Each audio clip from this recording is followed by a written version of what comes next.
True light is dependent on the presence of other lights. Take the others away and darkness results. Yet the reverse is not true. Take away darkness and there is only more darkness. Darkness can exist by itself. Light cannot. In stressful, uncertain times, when cynical powers attempt to divide and isolate us, community and solidarity are acts of resistance. But there are no superheroes here and no simple answers to be found, only the quest for connection. In 2025, we're responding to the need for community and solidarity in uncertain times by turning Conference to Restore Humanity into a model for humanizing critical discourse and dialogue, bringing together students and teachers, researchers and doers, thinkers and visionaries to explore complex topics in education and illuminate a path forward together. What if, instead of viewing the fringes as an educational afterthought, we treated them as a blueprint for what schools could become? In our opening flipped keynote, Dr. Sarah Fine will explore what can be learned from spaces that are often seen as peripheral to the core purposes of school: elective courses, career and technical education pathways, alternative education programs, and extracurricular activities. These spaces carry powerful lessons about how to design for authentic relationships and deeper learning. And we are taking our flipped keynote model one step further by adding fireside chats, moderated panel discussions followed by audience Q&A. Shanae Bond, Maria Monroe-Schuster, Luckett Quiche, and Will Richardson will lead us in dialogue about the challenges facing education today and how we can collectively address them in 2025 and beyond. Audrey Waters, Shayna V. White, V. Dow, and Charles Logan will help us answer what, if anything, should be the relationship of AI and EdTech to education. We'll also be hosting a student panel of young people from Great Plains Action Society, an Indigenous-led grassroots organization advocating for Indigenous rights, to speak to their experiences and perspectives as Indigenous youth today. And instead of week-long learning tracks as we've had in the past, we are including 2-hour daily workshops with expert practitioners. Nawal Karuni will help participants understand and connect family practices to curriculum to create deeper, more authentic caregiver collaborations.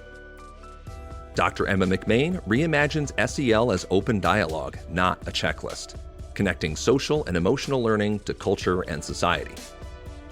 Angela Stockman invites participants to explore how pedagogical documentation can serve as an act of stewardship, honoring, preserving, and nurturing rich narratives about learners and learning.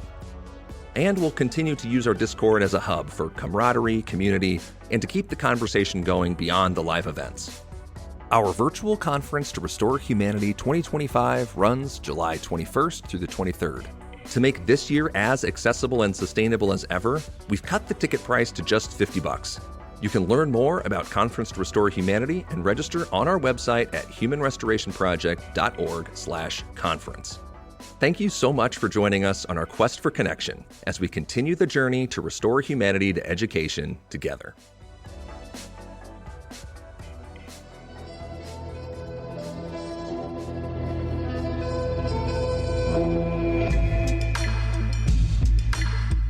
Hello and welcome to episode 168 of the Human Restoration Project podcast. My name is Nick Covington. Before we get started, I wanted to let you know that this episode is brought to you by our supporters, 3 of whom are Dan Carney, Kevin Gannon, and Julia Valenti. Thank you all so much for your ongoing support. I'm joined today by Dr. Chloë Keegan.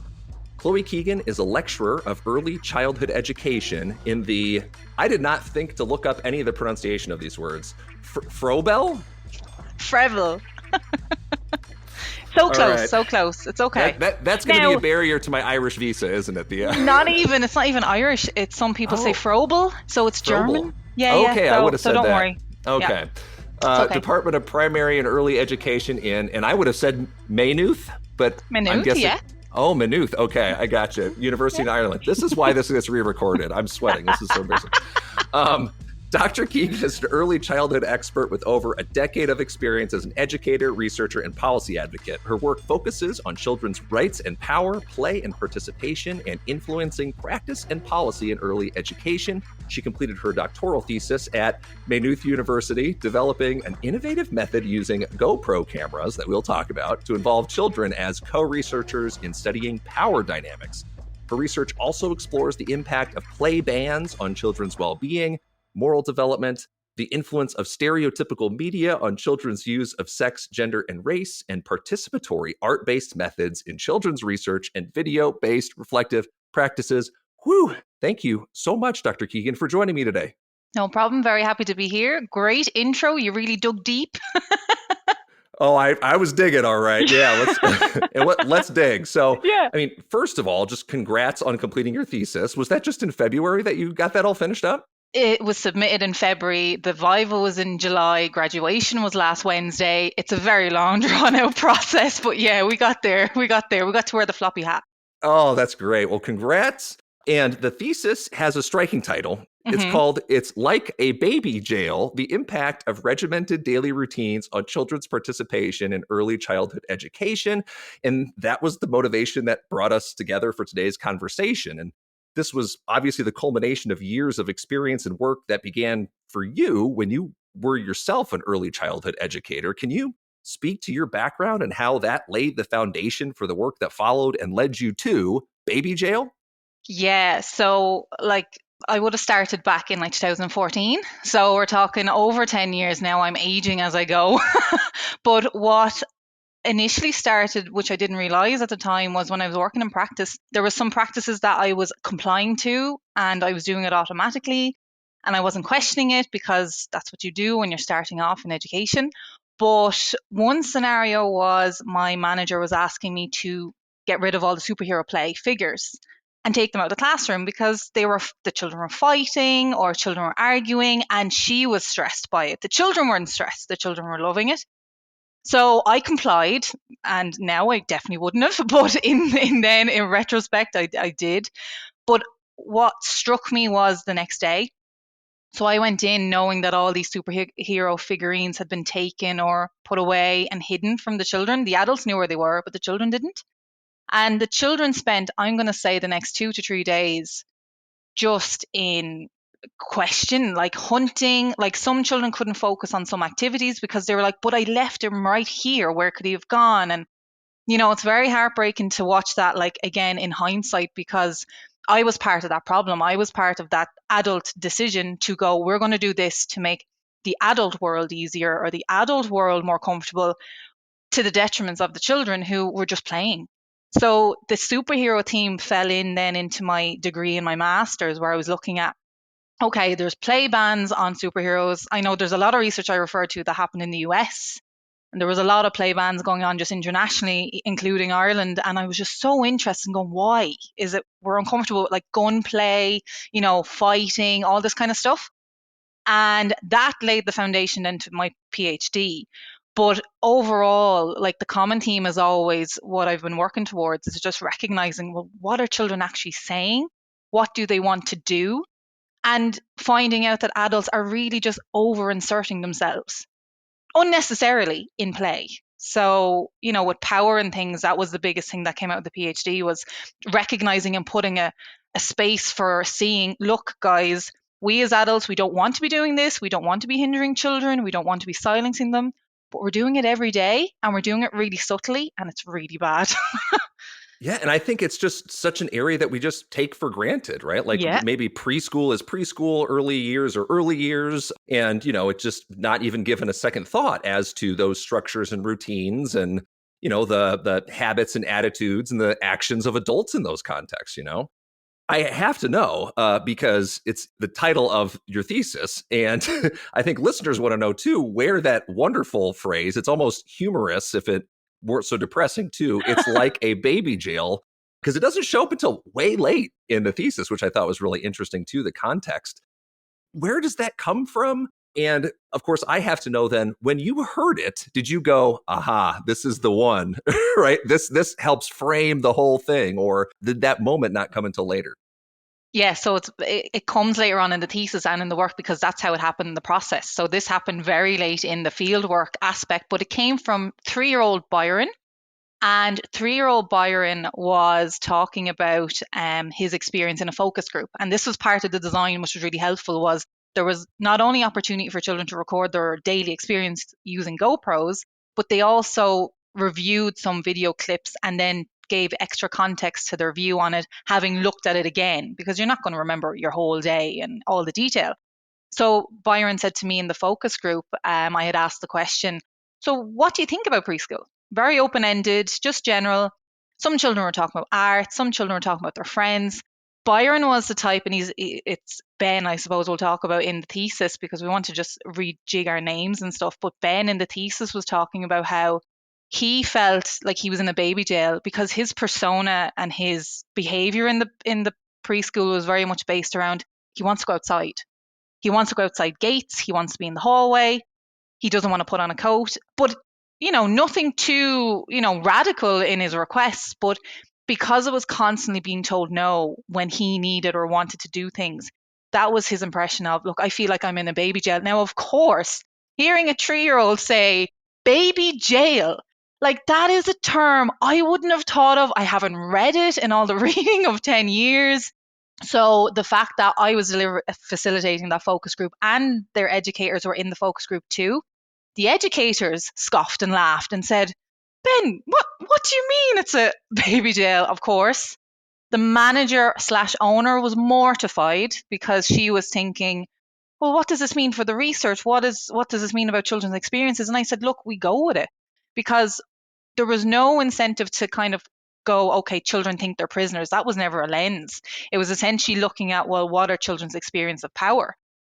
It was funny because this research was done in a service with degree led staff. They're very high quality. I had previously worked in them years before and actually got all my training from them. So there wasn't an assumption that there was going to be malpractice or anything like that. And there wasn't, but it was interesting that it was the stuff that they were compliant in were the things that the children felt oppressed by, like the regimented daily routine. So yeah, so Ben brought together that statement of it's like a baby jail, and that very much came later on to cusp everything. And I think that's how I always deliver my research. It's always driven by the voice of the children. So even in previous research I've done, it always seems to just mold it into where it's supposed to go. But that's why I love doing research with children, because you don't know where it's going to go. And that just shows from a 3-year-old just a level of sophistication, not only showing an understanding of like that concept of jail and what happens to prisoners in a jail, but then to transfer that and make the analogy to their own childcare context is like, that should have been an aha moment for everyone at the table. Like the kid is learning something from the context in which, right, he's engaging in these activities. It might not be what we're teaching him, but by analogy, he's learning that, oh, I'm like a prisoner in this baby jail. Absolutely fascinating. Coming around to that issue of power, because it seems like, your background in early child education came from the practical experience and working with kids and that interest. And I mean, maybe I have the timeline wrong, but the situation within the lens of power perhaps comes a little bit later, and you have this fascinating exploration of those ideas, which I think in the context of early childhood education are not very often explored and applied. So I found that fascinating. I'm so curious, when you first began to dig into that literature, what interesting or surprising connections to early childhood education did you find that solidified it for you as an interesting or important area of study that hadn't been done before? That's a great question because you're exactly right. So my timeline started off with being an educator and just doing what I'm told. I'm studying at the same time. So I'm studying part time. So I like just finishing my PhD officially with graduation last week marks 10 years of study done and in constant study part time and working full time. So we're happy with that. But I think that's what helped me merge the theory with the practice so strongly, because not only are you seeing things happen every day, but you're connecting to the theory that you're exposed to. Now, I'll be honest, in my degree, there was very little, if any, connection to power or in this direct sense of, power dynamics with children and adults. And now being a lecturer, I intertwine that into my degree students and their teaching, because it's horrible to say that I've only actually got into the power theory in my PhD. And like that's really limiting to educators or students in general, that don't go to that level. And it's quite an expensive level to be on. It's a big life sacrifice, can be quite intimidating.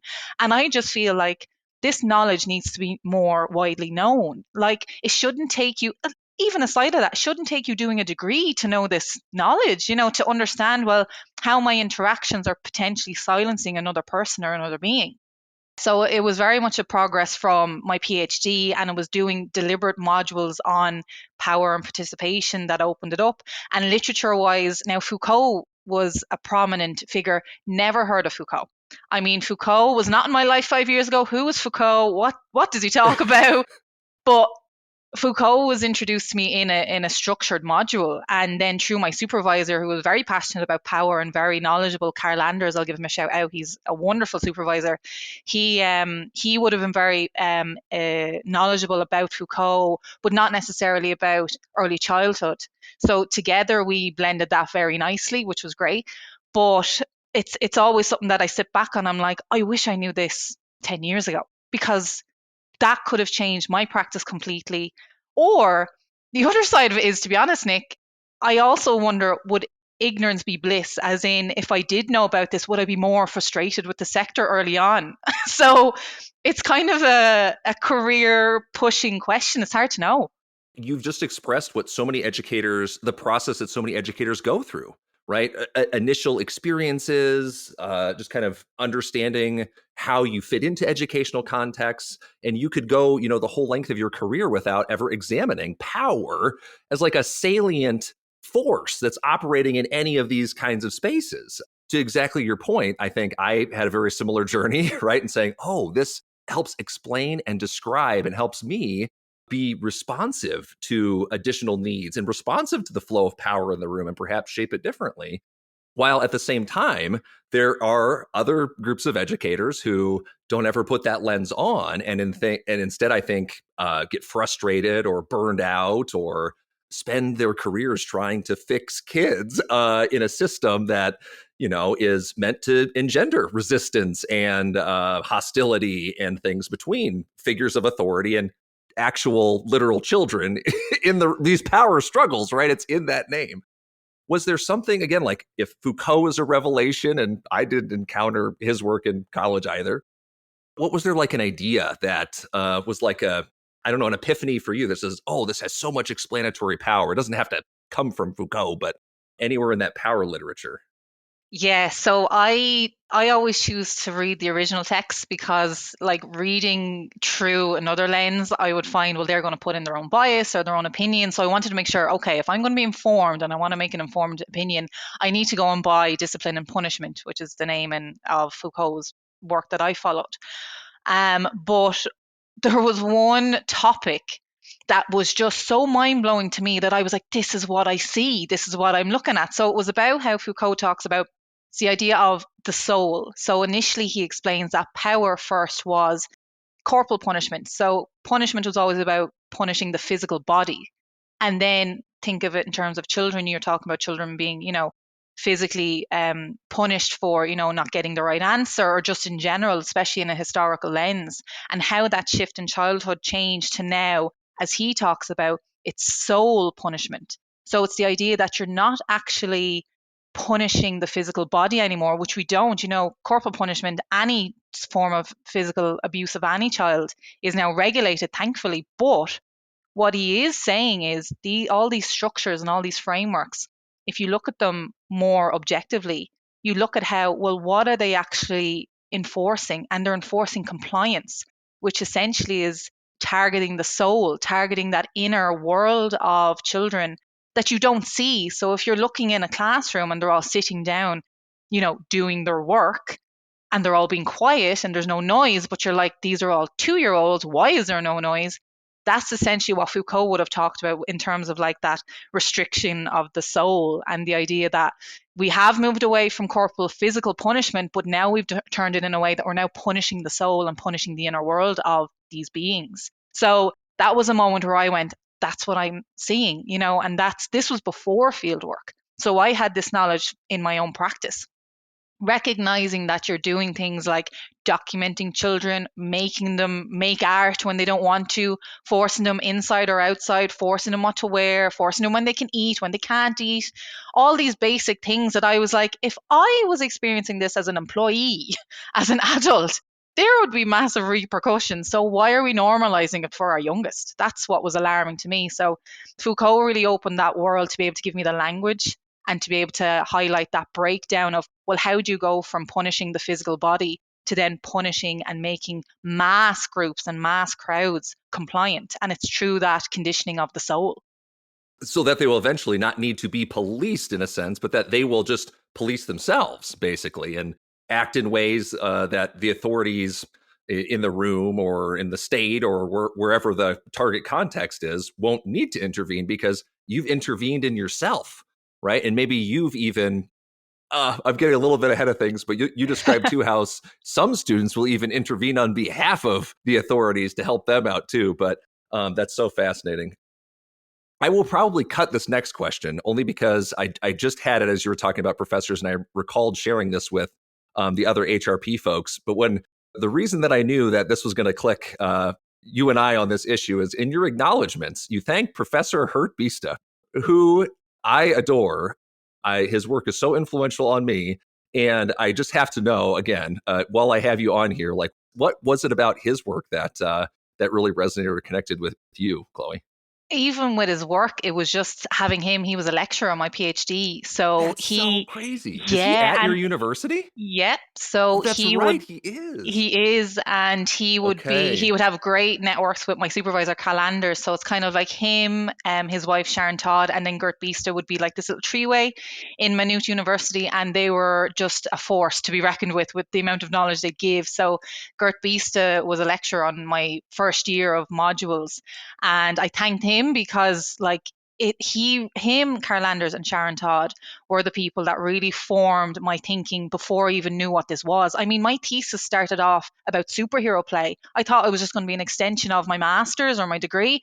No, they came in and they really just opened my eyes to this idea of just power, Elevate it. elevated public education and what is education. And I know recently, well, not too recently, but I had seen Gert published an article about art and, about that schoolification of art. So, I kind of knew that we were touching on similar bases in an indirect way.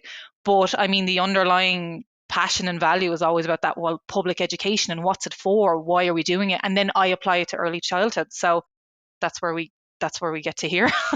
Now that you mention it, yeah, like that is the university context that I see on his papers, right? Yeah. I just had never, in different contexts, it didn't even click with me. God, I'm so jealous. That gives me another reason.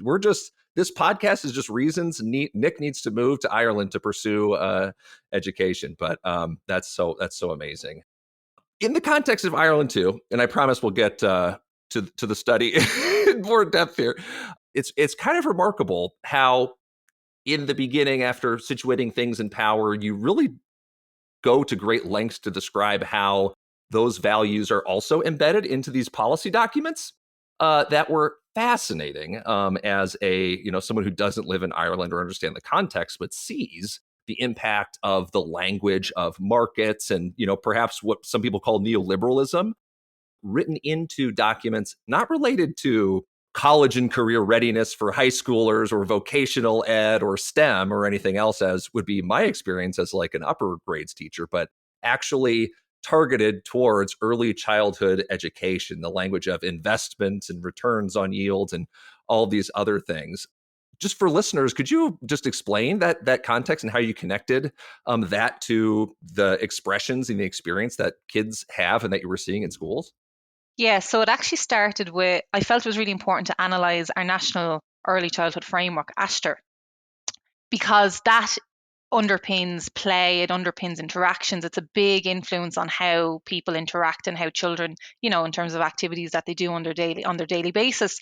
And to be honest, Nick, I just thought I was doing an overview. But it wasn't until I started to look into it, I looked at the history of ASHTR. because Asher was blueprinted on Te Wariki in New Zealand. And so I thought, right, well, I can't stop there.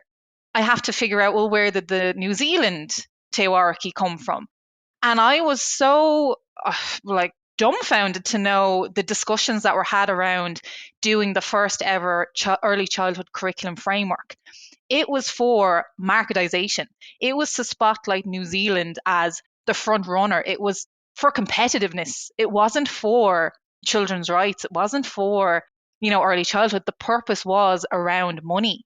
So I explained that in my thesis, and it's something I want to draw on a little bit more, like in future work, because I think it's really important for people to figure out where are these frameworks coming from. And this is one of my issues. I find like the likes of, say, Asher now has gone through review, and I haven't done an analysis of it yet. It just recently went in a review. It's now been republished for 2024 and has taken on an awful lot of change. So just for context, the Asher I was analysing was from 2009. To be fair, a lot has changed between 2009 and when I was doing the analysis in 2021.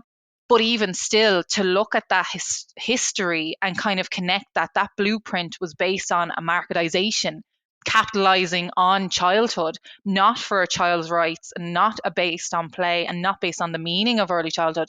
It was used in terms of competing, in terms of let's be the first country to do this, but not for the children. It was for money. And I mean, looking at Asher, again, I thought I was going to do when I get to Asher has this narrative of it's so child-centered. And I thought, again, buying into this, which I honestly don't now, and we'll do a second analysis on the new one to see where we're at, but in the 2009 version of Asher, I was so taken aback by the language, like you've said. It was very restrictive. It was very much relying on the adult. Children had to learn to depend on the adult to navigate their learning, and children had to abide by these aims and learning goals. And to me, that's very much like a schoolification. You're making early childhood academic. And then the fact that that's trickling down to babies, toddlers, and young children. Now, to be fair, in Asher's credit, from what I have seen now in the update, is they've taken out the aims and they've taken out the goals. So they're more kind of like ideas for practice, which is more supportive of that flexibility. But I can't say anything more on that because I haven't gotten formed on the new Asher. But what I am aware of is, like you've said, departmental, statements on these updates or initiatives. When I tailored them back, I didn't expect to find what I found, which was a lot of them are linked to, infrastructure or investing in the future economy. It was all language to do with children are being marketed so that they can be used as a commodity for improving economy. And I was just, this is mind blowing. So that's where I fall between the view of in the thesis, where are we valuing children as beings, which is, as they are now, respecting childhood as it is now? Or are we looking at childhood as becomings, as in we're looking at, well, how can they benefit us later on in life when they grow up? I mean, it's so devaluing of childhood. So it was alarming to look at all of these political frameworks, the discussions being had, and all backed up by evidence. So, it's hard to argue. And it's something that I was very, very surprised at because I didn't think that's where I was going to end up. And I did. I could not believe the connection, the New Zealand, Ireland, hundreds of thousands of miles apart or whatever, just literally half a world away. And here they are borrowing, again, not concepts about, I don't know, like indigenous education or ways of knowing and, play and trust and, all these things, but borrowing those commodification ideas, not even letting these kids get their foot in the door, right? I get maybe as kids start to transition in earlier grade levels, hey, got to start thinking about the rest of your life out of school. Let's see how we can, how do you fit into a global economy or an Irish economy or an American economy, right? And how can we start to, tailor more of the experience to the things that you're interested in and the what you see yourself doing for the rest of your life. But this is literally like after, maternity leave ends and you drop kids off and it's like, all right, let's start commodifying. We got to build that human capital to improve our return on investment. It's striking. And I think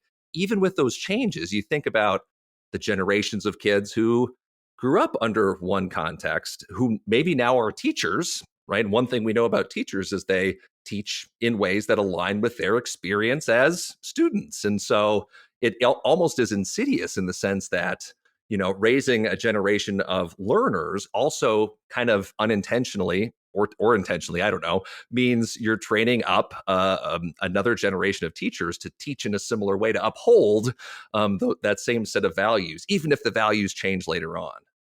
And that's where the neoliberalism came in. I'll be honest, neoliberalism, not on my tongue before the PhD. I mean, if you came at me even anything to do with politics, I'd be like, no, I'm opting out on that. I don't know enough. But with the neoliberalism, like also with Foucault, like it talks about governmentality and that idea of like how you're conditioning mass crowds and how you do it in ways that's quite silent or quite invisible, so that you're getting people to comply at a mass level. So that neoliberalism aspect was really interesting for me to come in, but quite uncomfortable because I mean, my conditioning as an educator was always like, this is the best sector to ever be in, and I still stand by that. But what I worry about is we are now marketing early childhood and we're focusing so much on money. We're focusing so much on now, while I will say in Ireland, we're looking for more funding for the sector. And I mean, how much more you need so much more funding, especially to invest in your youngest. I mean, that's so important. But what I'm always seeing is we're losing that value of early childhood. We're missing out on that. Well, what makes us special? What makes us different to primary school or secondary school? It's the fact that we value play so heavily in everything that we do, but we're losing sight of play. And we're looking more now at early years sector. And I just see it as a business. And I don't see how, and even with my research, I don't see how you could not see it that way anymore. And it's quite disheartening because at the end of the day, the consumer is the parent, the business is the service, the child's the product. The child is the thing that needs to produce something for these adult groups. And again, this didn't come to me in any way, shape, or form until I actually explored the research with the children. Now, obviously, they're not having words like neoliberalism, but what they are showing is I don't want to do art, but they're being conditioned to do art. Why? To give home, to show the parents you've done art. Why are you taking my picture? To show mommy and daddy what you do in school. It was always about documenting or proving to parents, well, what are you getting for your money? And it was just a moment of, yes, I can understand the educator side. We are in a space where we need to advocate so much for our value, but we need to stop academic making our sector. We need to stop schoolification of our sector to kind of prove we're professionals. We're professionals of play. Yes, we don't do tests. We shouldn't do tests like primary school or secondary school. Children need to focus on socializing, communication, emotional regulation, things that aren't going to be very clearly tested in such a standardized way. It's very individual. And that's what we're losing. I think it's just that commodity approach of, well, the country needs to invest in children so that when they grow up, they can make us money and it's an investment and a return. And it's just, what? Really? That's where the value is now. It's no longer about play and, having, emotionally regulated people and people who are interested in climate action or values that are important or people who can voice themselves in a meaningful way. It's now focused on do what you're told, comply, listen to what authority says, and then continue that when you're an adult. I'm lost for words nearly. Well, where do we end up with that? And the notion that we need to explicitly, build skills and start tracking, assessing, evaluating, documenting those from the earliest ages, when it might not even make sense to start teaching some of those things because, kids in some early childhood contexts don't have a child development. They're not of the right age where that makes sense. And here they are just pushing that stuff into lower and lower grades. I'm burning to ask a follow-up about this because it comes up at the end, and I was so interested in reading it. How much of what you're talking about there also has to do with what you describe as the let's see here, docile bodies of administration and the role of female educators? How much of what you're talking about here has something to do with early childhood education in particular being a female-dominated sector of education compared to administration or government jobs and things being largely male dominated? What did you find, or how did you parse out that part of the analysis, Yes, so that was a big key in understanding the data because you have to put it into context. It's a female dominated sector. So not only was I tracing back, where the practice and the play and the policies come from, but I also had to track back, well, why is it a female dominated sector? So initially in Ireland, it's the best I can speak to is in Ireland, you're looking at essentially, childhood care took place in the home. So it was very much based on within the family, the typical role of the man is out for work and the mother stays at home. And that was very much the trend to like the mid 1980s. So it is very prominent still in that culture of, you're a woman, you stay at home, you mind the kids, and it's not so prominent in society, which is great to say, but it's very prominent in early childhood. That idea that, well, you need to stay and mind the babies or mind the children, and that idea that, you just mind them, you don't, there's no educating them, the idea of, well, how do they learn? Do they learn anything at all? It's very devalued in what's actually going on in early childhood. So in terms of the female dominated sector part, I was most interested in the fact that, okay, well, the female dominated workforce for the early childhood sector came about because it was the idea of, well, if you're going to do a job like mind children or care for children at the home, let's take it out of the home and let's monetize it. Now, to be fair, you can also say it was a great move because not only is it monetizing, but it's putting in regulation. You're making sure that the children are getting quality care. You're going to make sure that they're getting quality standards, which you can't, regulate in the home environment without any, visibility. So I was interested in the fact that yes, it was an improvement for the quality of care and quality of education, but that the fundamental aspect was again around the idea of bringing women back to the workforce. So if that is and as is the case, you're then looking at women now being in a position as educators and still being devalued as women that just babysit or they just mind younger children. And while it doesn't come out very strongly in the thesis to a certain extent, it's looking at how women in professional roles are still being devalued. And women, no matter what level of education they have, are still not looked at as having that knowledge and not recognized as understanding, the value in their roles. So I found that very frustrating. And I also found that, okay, we're looking at a big system thing here. I'm not just looking at adults telling children what to do, I'm looking at professionals in a professionalized sector being told what to do and being penalized if they don't produce the production that, government levels expect. And I think that was the most worrying thing was the idea that you'll have children and women now. So kind of looking at the earlier sector as like a marginalized sector, which is so beyond how I would have seen it before. But when you're looking at actually the research and you're looking at particularly the research that the children collected, it's hard to argue again because I understand the educators. I understand their stress. They want to do a good job. They are constantly feeling guilty if they don't produce what is expected of them. They're in this rut of feeling like they have to document everything they do for proving to who? To prove to another group of adults above them that, yeah, I'm doing my job properly. So it's constantly trickling down this administration. Well, we want to make sure that children know their numbers. Okay, me as the adult, I'll make sure children know their numbers. Okay, now me as the inspector, I need to make sure the educator is teaching the numbers in a supportive or, child's rights base. But like, at the end of the day, if you're going to have a system that's rooted in outcomes or rooted in standardizing learning, which is where we're going towards with early childhood, you're going to have that trickling down of admin. And the issue is you're losing not only the child, but you're losing that professionalized woman. Because in Ireland, there's a great push for professionalizing educators to degree level. And me as a lecturer in those degree programs, it's so inspiring because those people that come every day to study and work, they've so much insight and they've so much experience. But what is very disheartening, and I can't fault them, is they leave after they get the degree.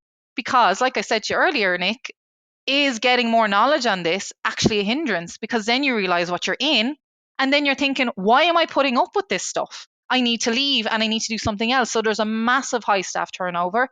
And I really think it's directly linked to the fact that there's no value in a female dominated workforce. They're not funding it in the way that it should be funded. There's no recognition for the people that are putting in the work to get qualified. And it's just an absolute mess. I can't describe it in any way, shape, or form. And I would argue, if this was a male dominated sector, would it be treated this way? I don't know. Now, I can't say would or wouldn't it. But what I can say is we have a female dominated sector that's getting completely devalued. And it's just, what do we do from there? Yeah. Insert answer here. Yeah. We'll come up with that. I'll edit in the answer and post is what we'll do. Yeah. Yeah, it's like at the end of the day, the female educators are kind of sandwiched in the trickle down system of administration, as you had said. It's like standards and procedures and protocols and policies up here trickle down to, some site administrators, probably men, down to a largely female staff, and then ultimately like pile onto kids too in an attempt to try to hit a fast forward button on these 3-year-olds to make them, acquire skills faster, which is impossible. So in a lot of ways, it seems like, again, these qualified, trained educators are like set up for success in a system that's not designed either for them or for the kids that they're trying to serve, So kids are frustrated. The adults are frustrated. What a mess.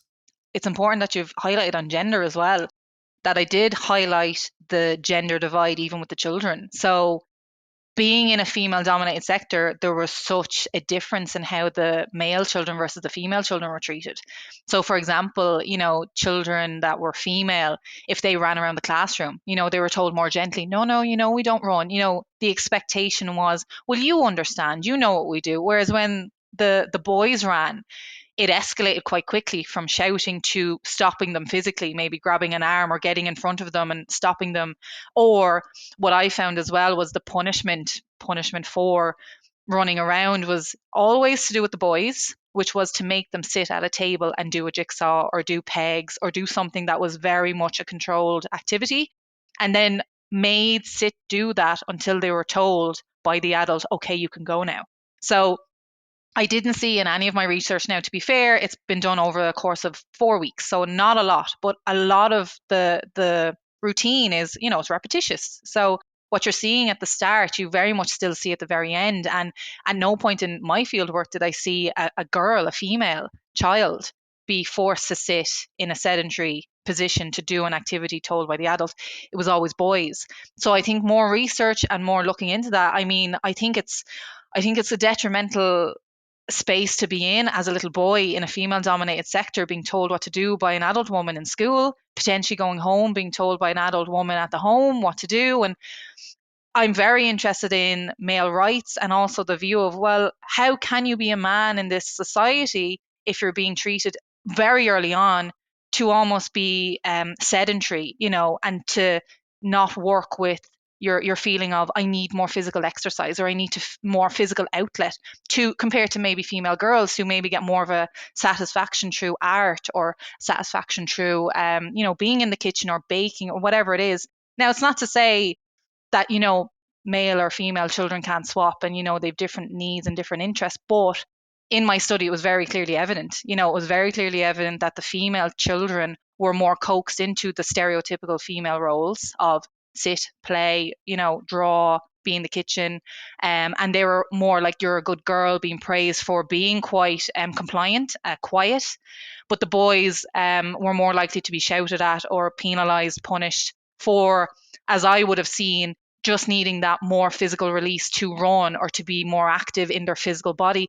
It was kind of hard to watch as well, Nick, because there was a scene where a boy was told stop running, but you could see in his physical body he needed more of that physical energy to be expressed. So it's like his body was cut in half. So he was standing and his bottom half was not moving, but his upper half was just in constant motion, because that wasn't being told, okay, you can't do that, you can't move your arms, or you can't be swinging your arms.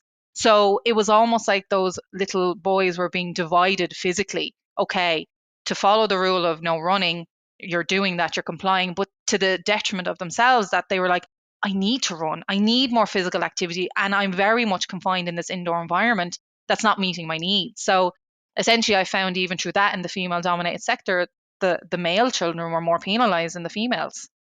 Yeah, it's remarkable and so frustrating, I think, too, those gendered expectations, because whether it's just kind of implicit or explicit, they end up harming children of different genders who then express non-gender conforming behaviors too. Because then if you have girls who want to, go play rough with the boys, you might have teachers intervene and say like, no, you can't do that or whatever. Or likewise, boys who want to engage actively, right? Not necessarily passively or being forced to as like a coercive behavior, but right actively with traditionally girl play, with dolls or other kinds of things, they might be pushed in the other direction too. So it is, yeah, it's just so interesting how those expressions of gender really like are throughout at every level.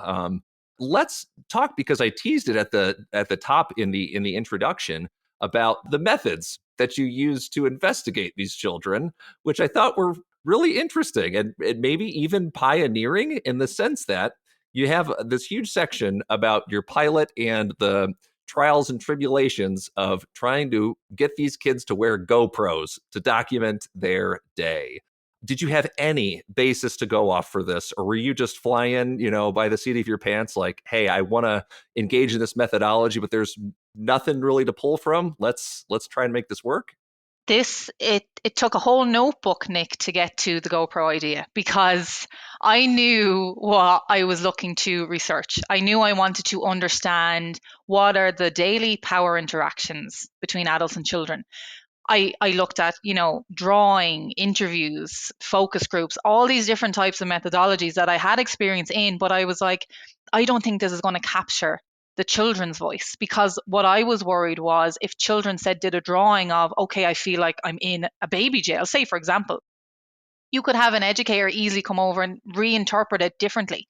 No, no, no, they don't mean that. They mean this. So I didn't want the findings to be questioned, because I wanted to be able to say, well, this is what the child said, and here is the evidence to back it up. It's recorded, it's a visual.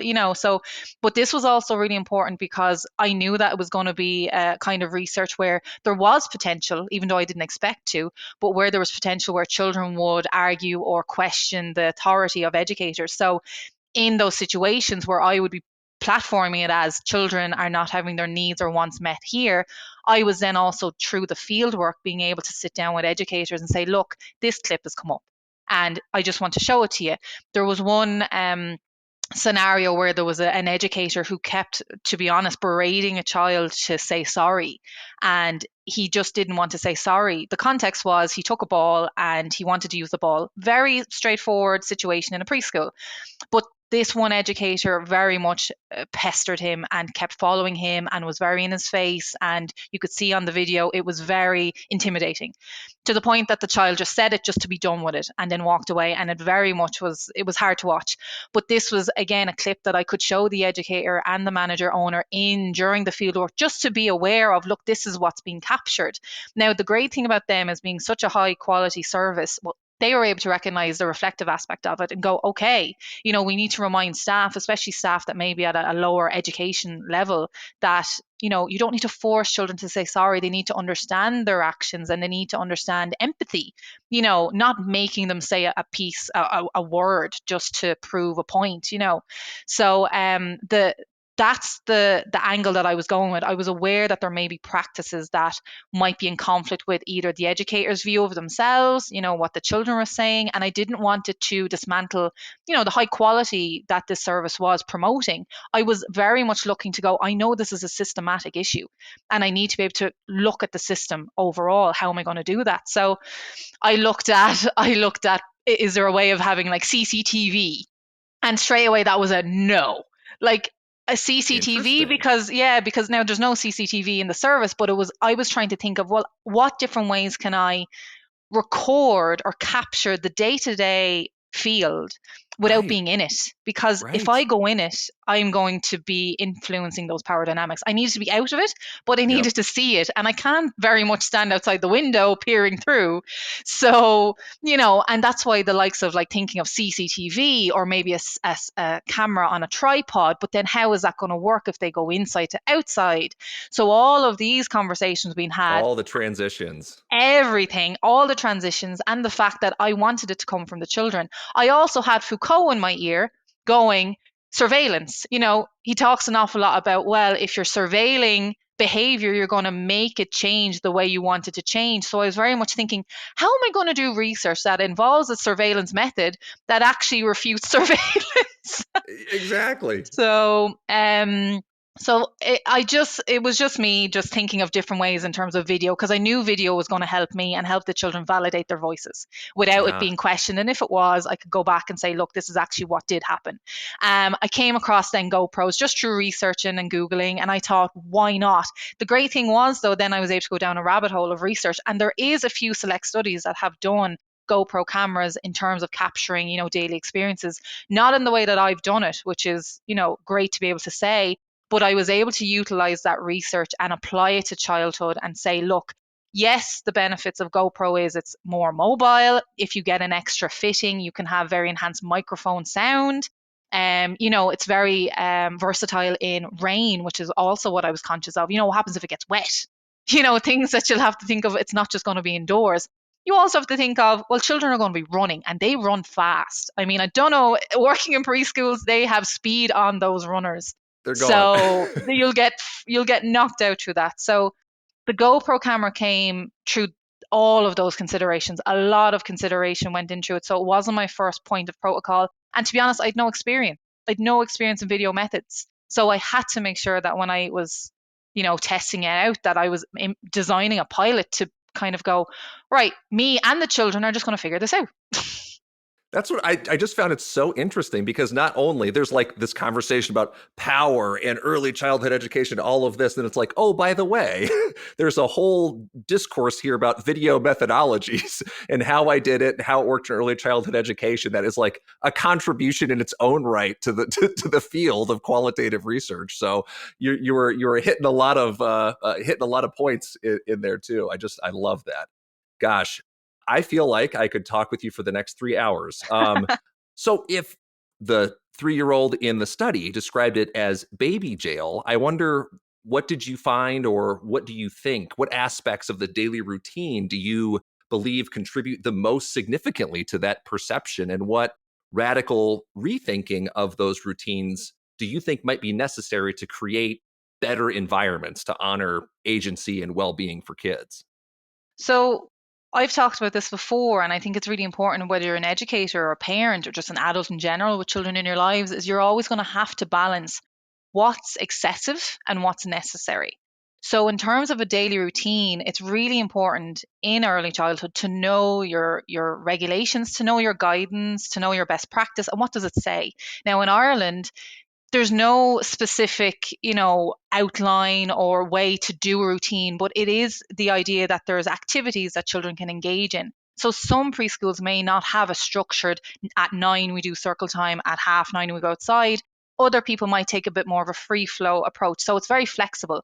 Other services may take a more direct approach for planning, potentially for the needs of children who need to know about future activities to know, settle and emotionally regulate.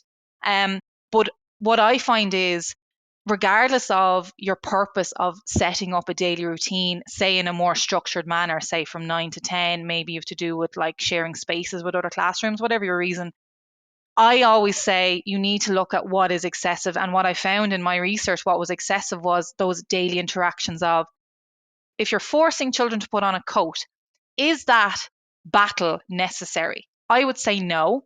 Bring all your coats outside. If the child wants to run around in the rain, that's fine. Because my worry is, especially I was previously an outdoor and nature specialist, my worry is, from this research, we're encouraging children to depend on adults when they're regulating their body. So me and you, Nick, right? We sit in a room, we know we're getting sweaty or we're getting too warm or I'm freezing cold. Right, I can change it, I can affect my environment. If children at a young age are waiting for an adult to tell them, no, no, keep your coat on, and they're pink from running around, they are clearly overheating, but they're being told, no, keep that on.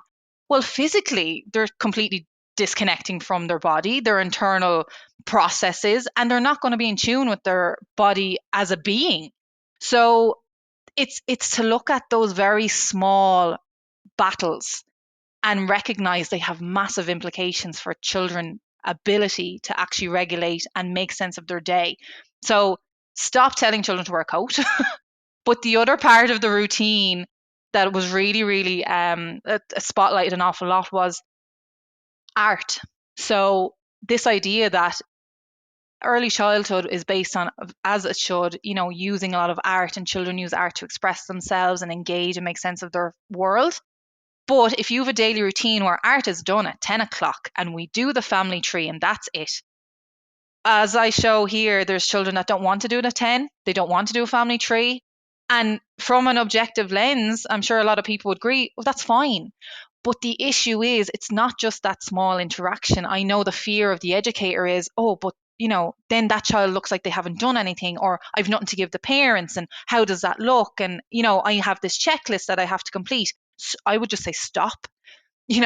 Art to do those structured activities is not part of regulation. There's no legislation to make children do family trees. Yes, they should explore art, but not to the point that they're regimentedly being told, paint brown here, put green here. So I would take, for any listeners that are educators or just parents, people engaging with art and children, take a step back and go, are you regulating children's art, or are you encouraging it? So if you're doing little things like, well, why don't you do that there? Make this green. No, trees aren't purple. I'd say stop. A big influence of me is Sir Ken Robinson. He does great work on, creativity. And I think he would be turning in his grave to be able to see this idea of children being enforced to make artwork in a space that doesn't need it. So the underlying thing is, to be honest, Nick, with your daily routine, is you need to just step back and go, what's necessary and what's excessive? What do you have to, like, even lunch does not have to be at a designated time. What we do see now in Ireland is some people do a rolling lunch, so children can get their snack when they want and if they want. Some children, though, the issue is that they forget to eat. But the other side of it is that they're learning to become in tune with their internal process of hunger. So again, the issue is, are you going to have children forced to sit down, make them eat until they finish all their lunch to show mommy and daddy, yes, they ate everything? Or are you going to have a conversation with a parent going, they were so invested in their work for the last hour and a half, they forgot to eat, so maybe just give them a banana in the car going home. Just so much more natural, more humanistic. And I'm trying to apply it to an adult world. Like, if my boss told me, Chloe, you have to eat at 10, I'd be like, I'm not even awake. I'm not even there. So why are we doing it to our youngest?